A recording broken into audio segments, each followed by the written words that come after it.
Hey friends, welcome. This is Conversations with Tad. It's this time it's not Theology Unplugged. We're just calling it Conversations with Tad. We're going to have this as a separate one from Theology Unplugged. You may hear it every once in a while on Theology Unplugged, but a separate podcast. I think they've got it all set up, but we'll talk more about that next time or the time after once we have some more information about it, and we'll set the schedule. We think we have the schedule set. We just need to confirm it. But Conversations with Tad, we're going to do a conversation with Tad. Now, this could be a unique one because for some reason I can't get Tad's beautiful face, and that really is upsetting to me, and I know it's upsetting to you all because it's just so great to look at Tad. That's the only reason I do it, so I can stare at him the whole time. But Tad is going to come in, and I'm going to get rid of this here because we might talk about this.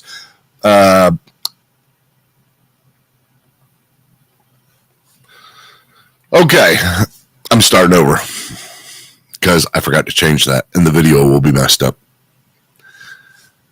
All right, welcome to Conversations with Tad. This is Conversations with Tad this time, not Theology Unplugged. Even though you may be listening to this through the Theology Unplugged feed, this is Conversations with Tad. We're doing it live, and we're setting a schedule for Conversations with Tad and making it a separate podcast. We'll give you more information maybe next time or the time after once we have it all settled. Just know that that is coming because I just love to have conversations with Tad. It's basically this is a discipleship podcast.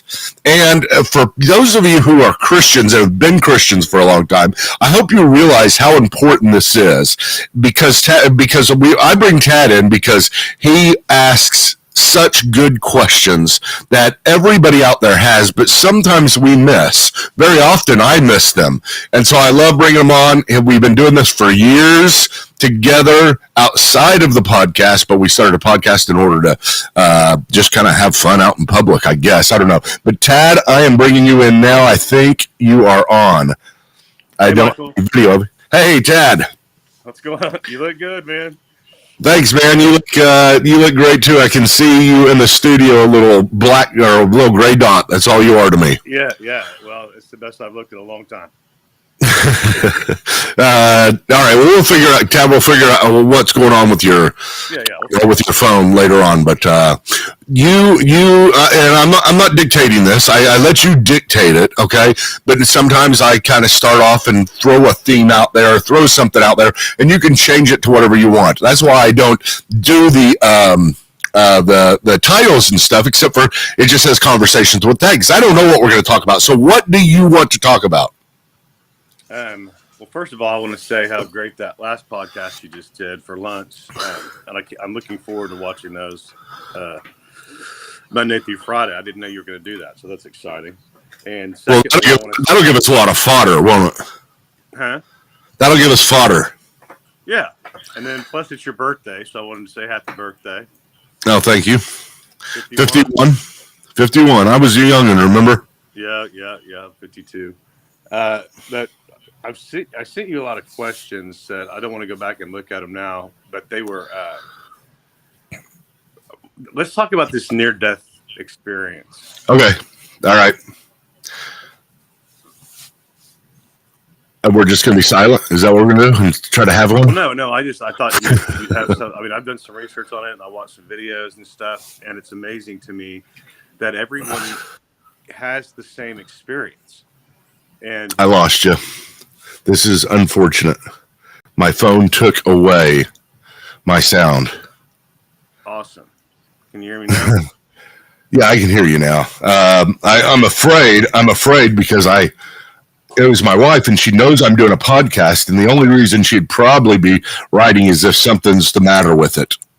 I don't see her texting me. Let me text her real quick and make sure, because we may not even be coming through, okay? Okay. Okay.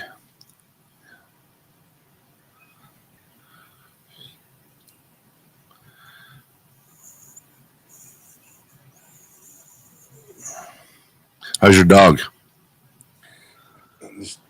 Just act like he's not here.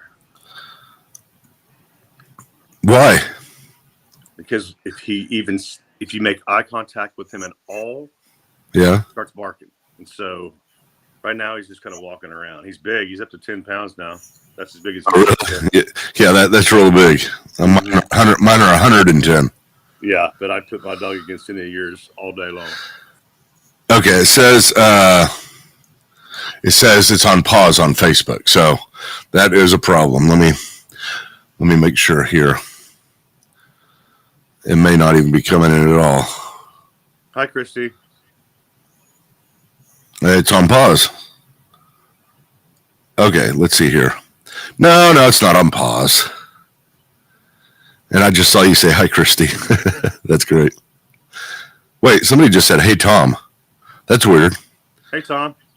And then it says, "Listen to this. This is on Facebook. It's the it's the captions, Tom." And then it says, "Listen to this." It's on. Okay, so it's those captions stink. All right, I'm starting all over, Tad. Okay. You do whatever you want, man. All right, just stay silent so I don't have to bring you back in. I'll just leave it like this.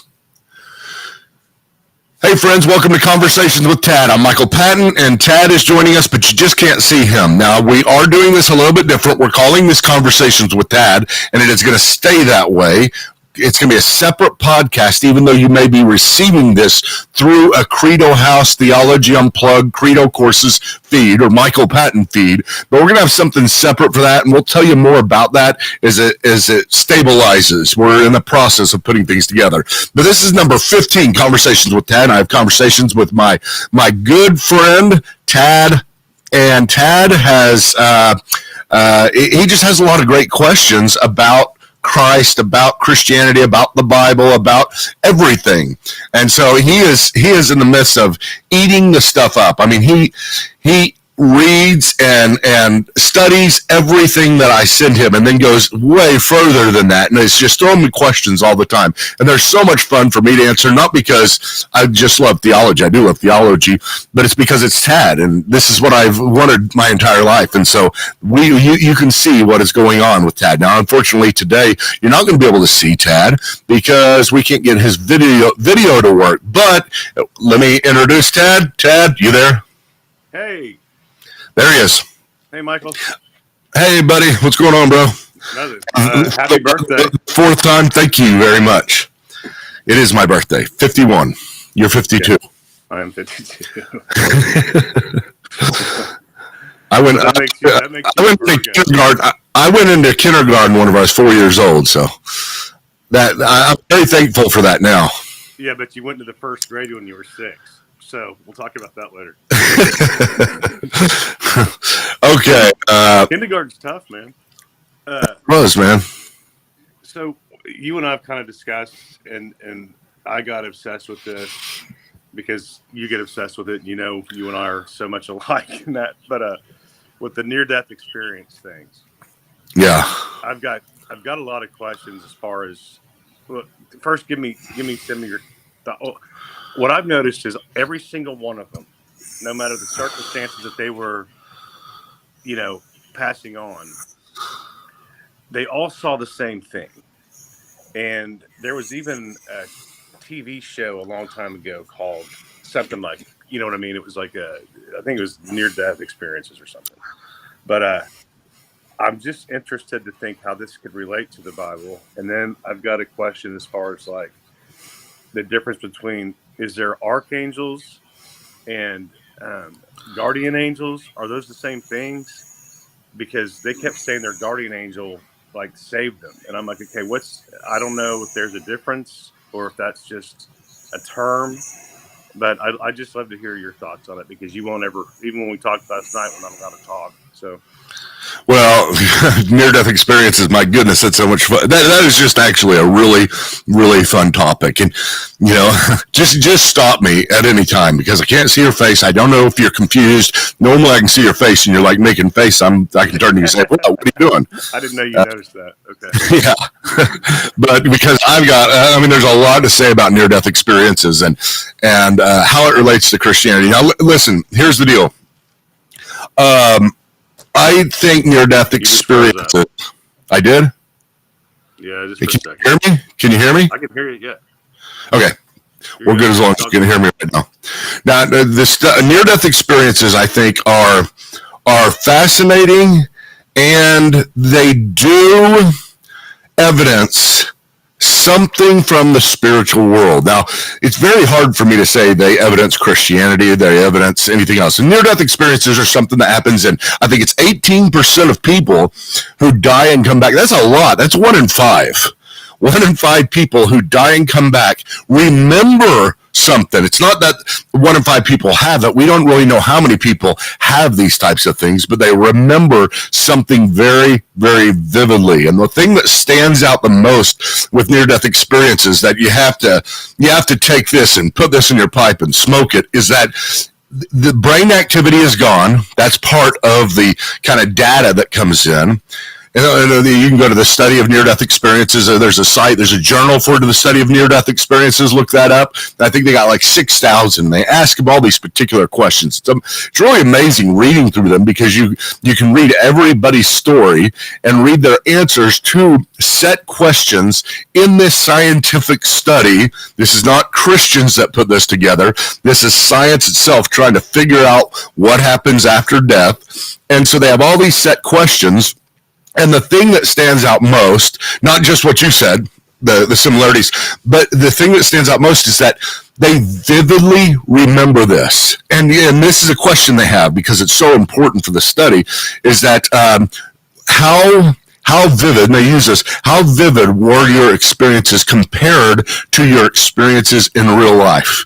And without question, I could not find one. There was not one that said, "Oh, it's just the same or less vivid. I didn't really feel alive." What they say every time is they had more intuition, more awareness, more understanding, and their minds worked better, they said, than any other time in their entire life, and they'll never forget it. That's the common theme. Now, the thing that's important about that, Tad, is that you have to understand there's no brain activity.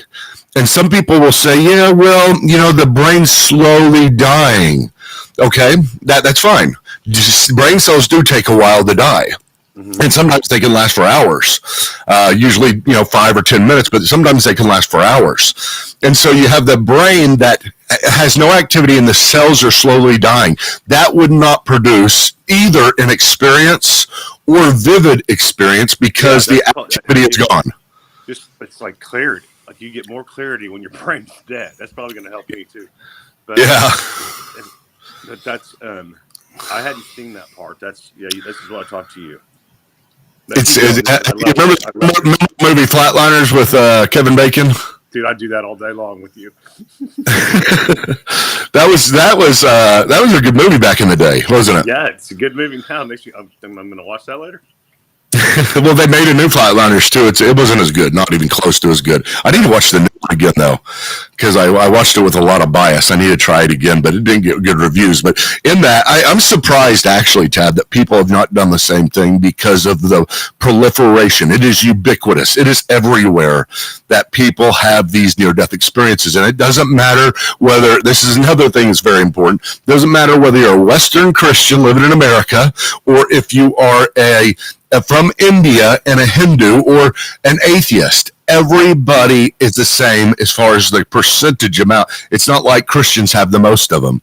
And another interesting thing is that it happens all throughout history. This is not something that's happened recently. This is all throughout history. We have people who have talked about this. That's why we got, a light at the end of the tunnel. That phrase itself comes from the ubiquitous, the understanding across the board that these things have always happened, and they see the light in the tunnel. They see a tunnel and they see a light.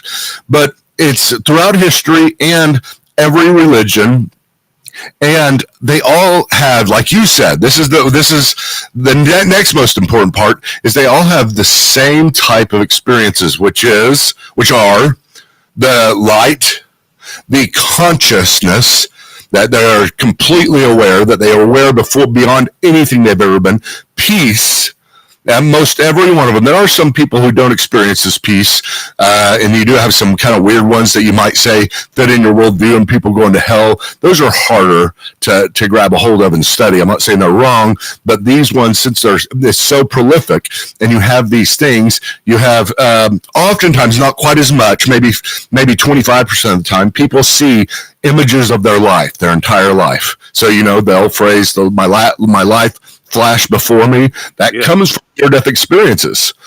And so you have that. And then you have also, not quite as much, but you do have people that see angels or just big people, 9-10 foot tall, that are helping them along. The other thing, Tad, is this. They see people that they knew. This is probably the most important one. They see people that they knew, like their parents that had died, or somebody that they knew beforehand. They're helping them along, and then they get a chance to go back. It's amazing, isn't it? Yeah. Can you imagine that if that's true? I mean, Christ does say that we will be greeted by those whom we have helped, and it's really. I don't know. It's one of those things that you add your experience, and you love to have your experience confirm what you already believe, and you hate to have your experience unconfirm it. But I have a little bit of problems with it. I just want to see, what your thoughts are right now and what you think of it. Well, a couple things. One, it goes back to the new, what do you call it, the new earth? God's new earth. And we talked about, do I get to see my dog and my dad again and stuff like that? And you said, I don't know. But then if the near-death experience happens and my dad is the one saying, it's not your time yet, and God sent him down there, is he going to look like my dad? I have a buddy that was in a car wreck, a terrible car wreck. He died 3 times, over 5 minutes each time. But one, when he was in the wreck and they had to get the jaws of life out of him to get him out, he saw his great-grandpa, his grandpa, and his dad, and had time to thank them for the life that they've given him. And he said it was as vivid, and he felt at peace. He didn't feel any pain. And I'm just like, how can, it goes back to us talking about the universe and God, and like how much that we truly don't know what is out there other than what we know because of where we are in life. Yeah.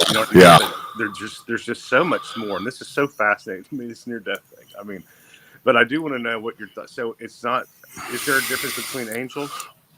Well, no, let's don't get away from this. We got to stay on this for a minute, okay? I'll get to the angels.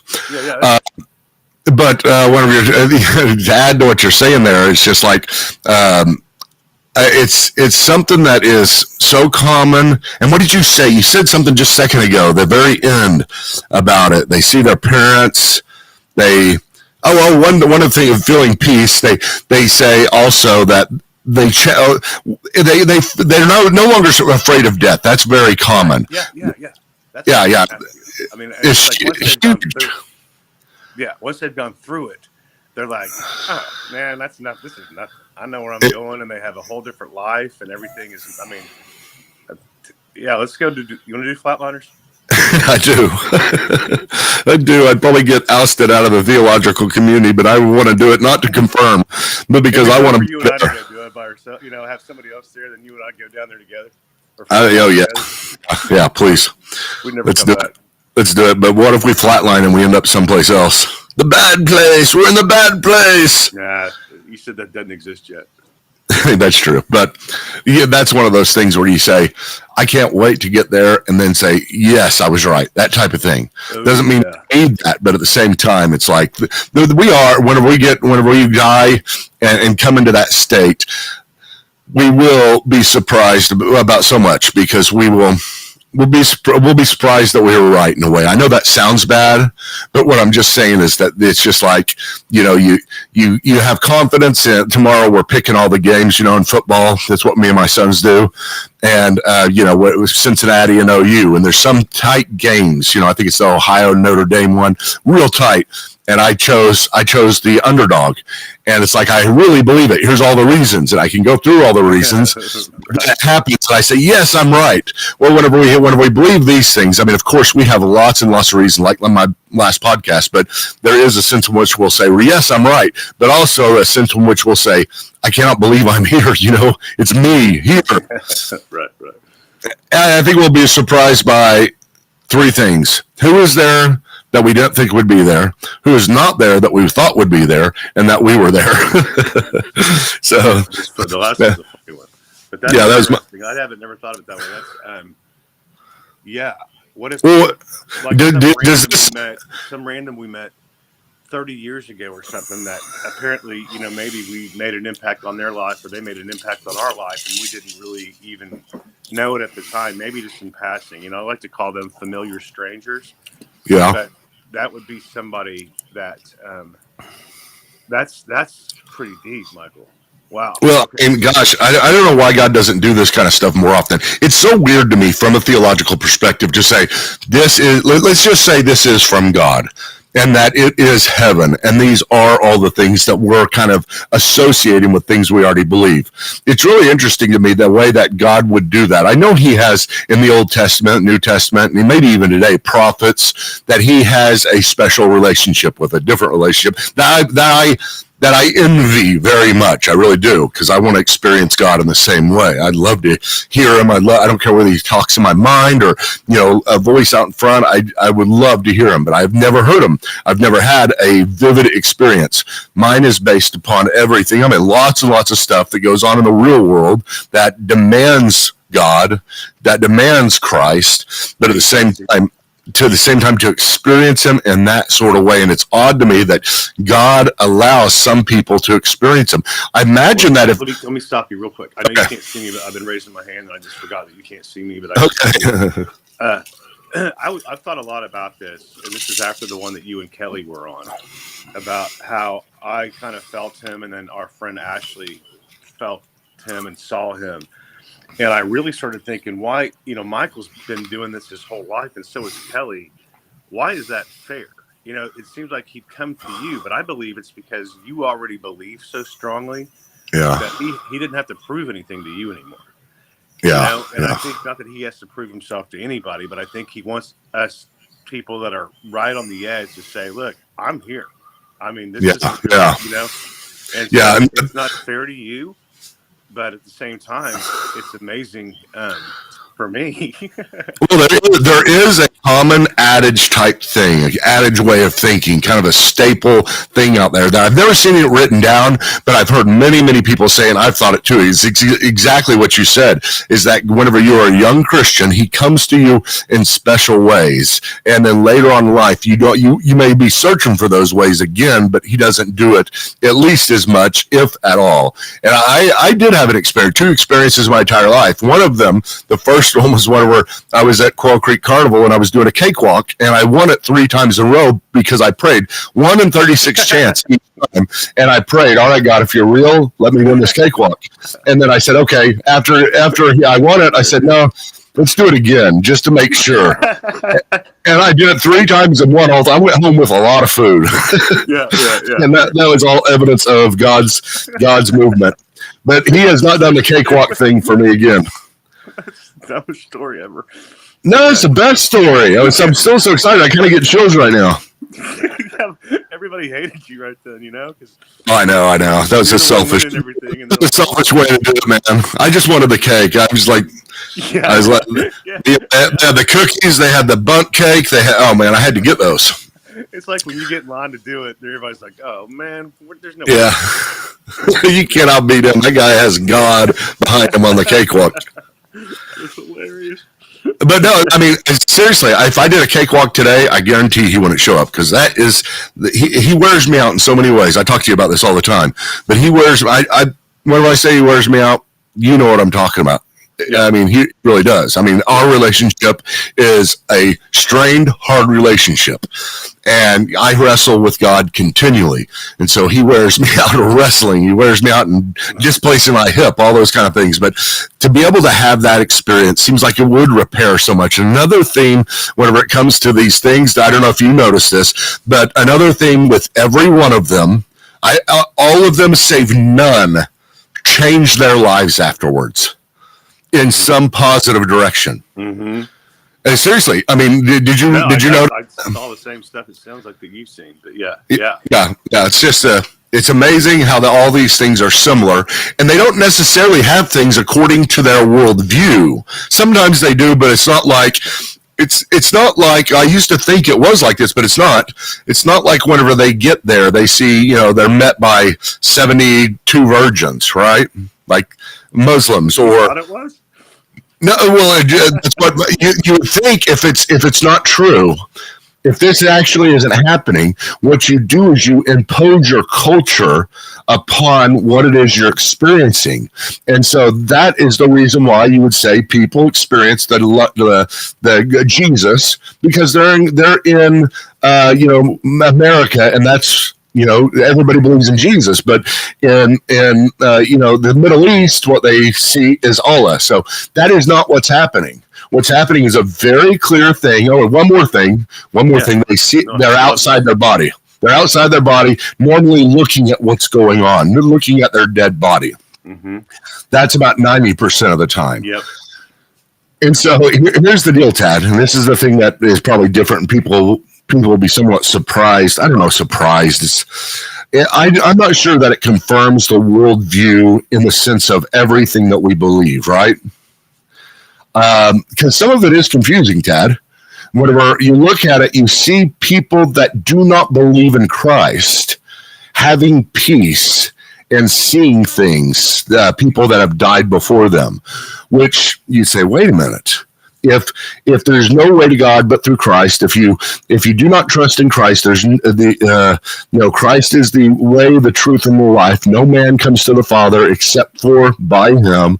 But these people that are atheists, these people that are Muslim, these people that are Hindus are seeing the same thing. So in one sense, you might say, "Gosh, that shows that we're wrong." There is some type of pluralism. Everybody makes it.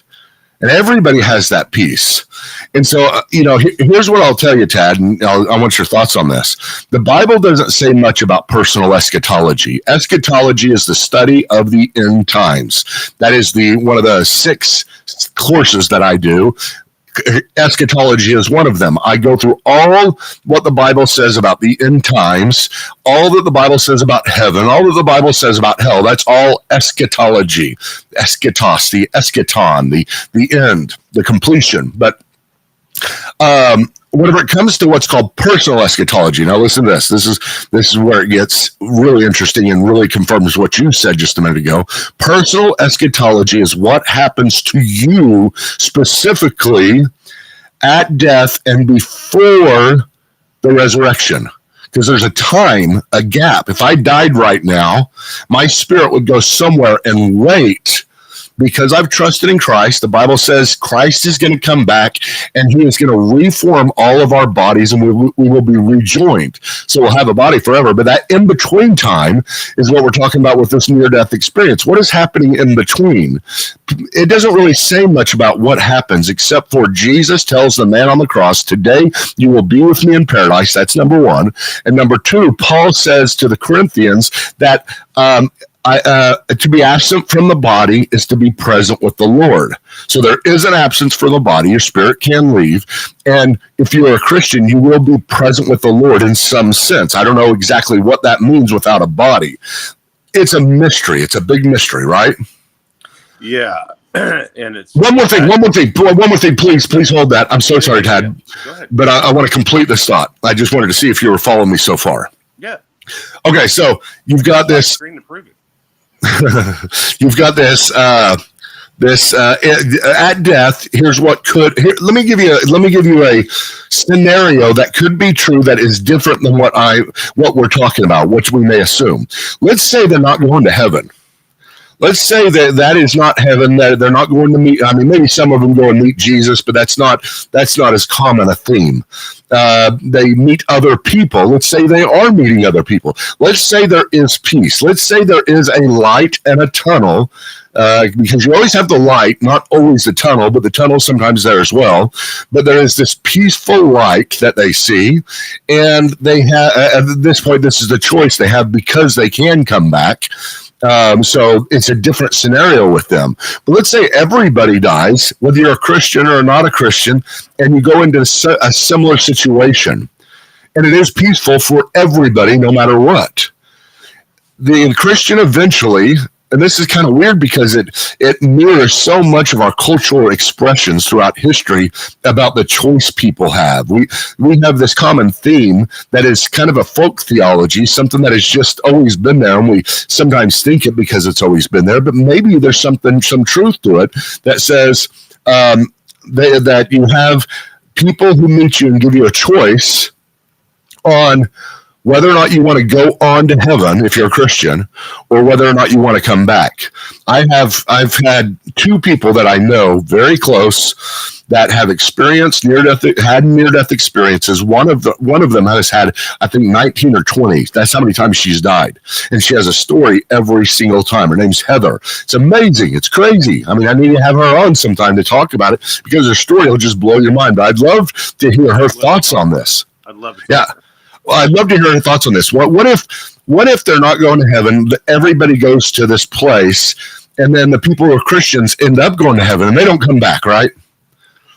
But for everybody else, Tad, for everybody else, no matter whether you're a Christian or not, you go into a time of peace, of awareness, and you see others that have died as well, and you stay there until judgment. And it's maybe because most people think you go to hell right when you die if you're not a Christian. I do not believe hell exists yet because judgment has not happened. That is not characteristic of God. It's not characteristic of any theology. The only place people get it from is from the parable of the rich man and Lazarus, but that is a parable and you can't make it walk on all fours. It's talking about ultimate ends. Sorry, Tad, I know I'm just blowing by this because I'm talking to everybody else right now. I don't mean to, but I don't think hell exists right now. Therefore, everybody who dies has to go to some type of waiting place. And what if this waiting place is a place of peace, even though you're going to be judged and eventually you're going to choose to go to hell because you don't choose God? What do you think of that? Dude, okay, so we don't have God, that was a lot. I wish you could see a lot of things here. One, it's do we know we're dead when we go to this place? Are we alone? Is it like a whole soul-seeking adventure?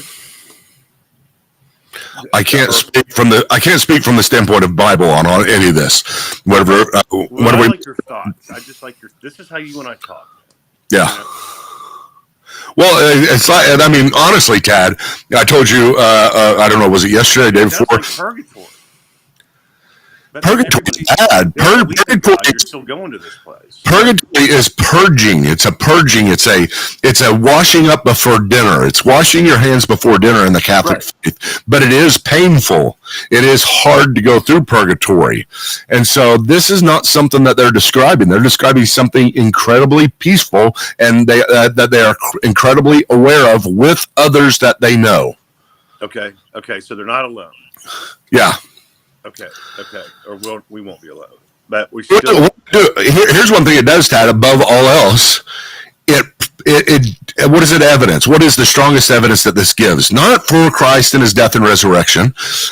Maybe you wish it did. Maybe you wish everybody, even Muslims or people throughout all time, always saw Christ, and Christ said, "You've got to accept me. I'm going to send you back to accept me." But that is not what happens.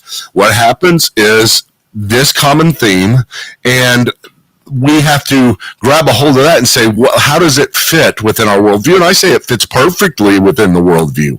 Absolutely perfectly, because that is what everybody goes to, some type of resting place, waiting place, not purging place, but just waiting place until judgment. Okay. Wow. Have you seen that movie Heaven Can Wait? Have we talked about this? Yeah. I've watched that so many times a long time. Oh my God, I love it. Yeah. The one with Warren Beatty in it. Yeah. I kind of feel like he didn't know he was dead. You know? Yeah. Would we know that we're going to another place? I mean, you don't know this, but I'm just kind of curious. I think it's an interesting topic because I don't know, but Tad, they all say they're so aware, and they are aware of what situation. What do you picture it looking like? I don't know. So they can't describe it. Nobody can describe it. They just say, all I can say is a bright light, colors, that I can't describe, that kind of stuff. Okay. Not everybody has the colors you can't describe, but everybody does have the bright light and the peace. That's the main thing. The bright light and the peace. Well, that's kind of exciting. Well, it is. I mean, gosh. I mean, I'm kind of glad that those people that don't choose Christ ultimately have rejected Him get a little time of peace before judgment, and they're not burning in hell. That's kind of funny to think, though, that nobody's burning in hell right now. Now, listen to this, Tad. This is crazy, and you've heard me talk about this a lot. I know I've even heard you talk about how much of a mystery all this stuff is. It really is. I can put some buoys out to say you can't swim beyond this point, but within these waters, there's a lot of swimming room, a whole lot of swimming room, much more than we ever think. We put artificial buoys out to say, because our traditions bring them out. But the greatest thing is to say, we don't know a whole lot of the details. And there could be a lot of things going on in the background that we would be blown away by, like, and have you heard me talk about this before? Of course you have, because you've read everything I've done and listen to everything. But what if those, they're going to a place and all those people they see are the spirits people see often, the ghosts people see. I mean, that is ubiquitous as well. And so here they are right now. What place are they in? They're here in a different plane of existence. That's all right. All I'm saying, Dad, is that's a possibility. I'm not saying that's what I believe. I like how your brain works. I mean, you just, once you start going, I mean, it blows my mind. And you just open this whole new universe in my mind going, okay, well, why wouldn't it be? Yeah. Yeah. My dad taught me there's like when I was little, but we've talked about this all the way up until he moved on, but he thought there was a fourth dimension, and he would say there could be dinosaurs walking in this room right now that we just can't see. There could be a whole other family sitting here in this room that we just can't see. Yeah. And that freaked me out, but I still think about it. And he knew that my room was haunted, so I had a air hockey thing in my room, and he would put a puck on the side, on the corner. I never knew why until I was like 35. He finally told me why. I go, why would you always do that? He goes, I wanted to see if it moved because there was a ghost I'd say hi to whenever I'd leave your room. I'm like, why would you leave my room? Because there was a ghost in there. And he'd leave you alone? Yeah. But he saw it? Yeah. I go, why would you leave my room? Because there's a ghost in there. And then this one house I had, I don't know if you ever went to it. It was stupid. But he was convinced, and so was Billy and another buddy of mine, that house was haunted. But ghosts, I mean, if you believe in them, I believe in them. But I don't want them. I mean, as long as they're nice. I mean, I want to Casper.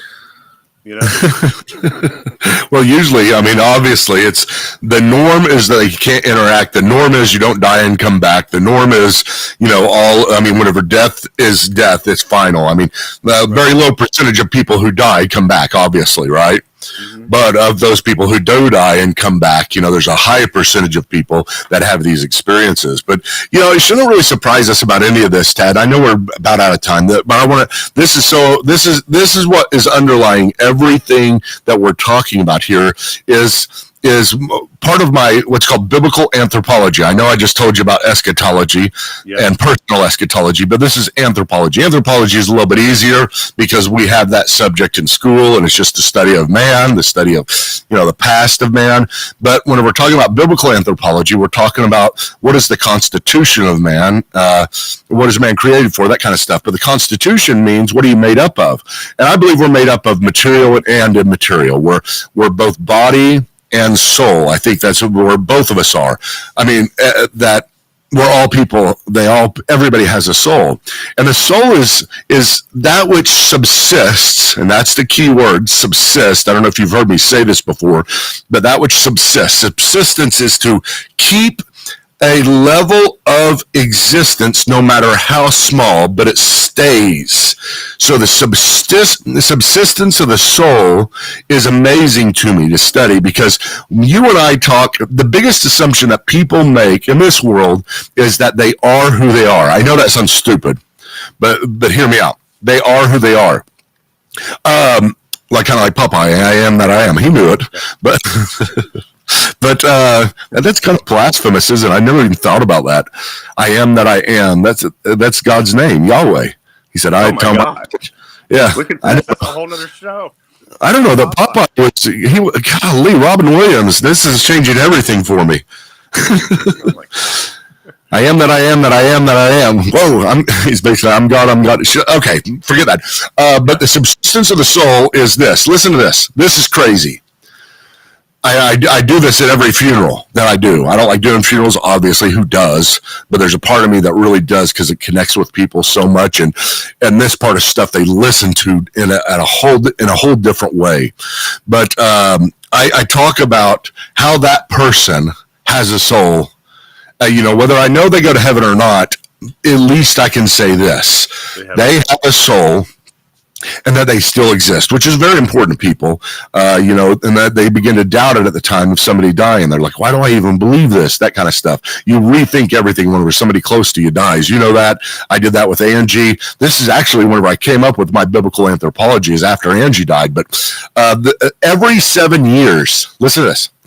Every 7 years, every single last cell in your body is replaced.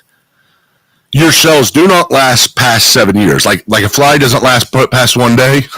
Your cells have to replenish. They have to multiply, and they shed themselves. So listen to this.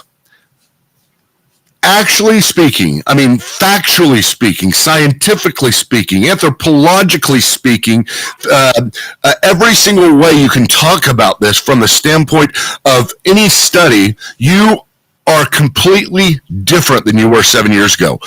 You do not exist. That you 7 years ago does not exist anymore, period. You have completely been replaced. If materialism or physicalism or naturalism is true, that says the matter is all there is no spirit, there is no world beyond this, the physical world is all there is, if that's true, then no matter what, you cannot think of yourself as somebody that you were 7 years ago, because you're not. You say, well, I may think. The inside. You don't shed the inside. But what's the inside? That's the thing. What is the inside? But how does anybody explain that, though, Tad? Think if you're talking to somebody who's not a believer. One of them at the beginning when I was so ridiculous on these shows, but the cadaver thing. Yeah. And I knew that we're just a slab of meat, but I know that I'm more than that too. You know what I mean? Yeah.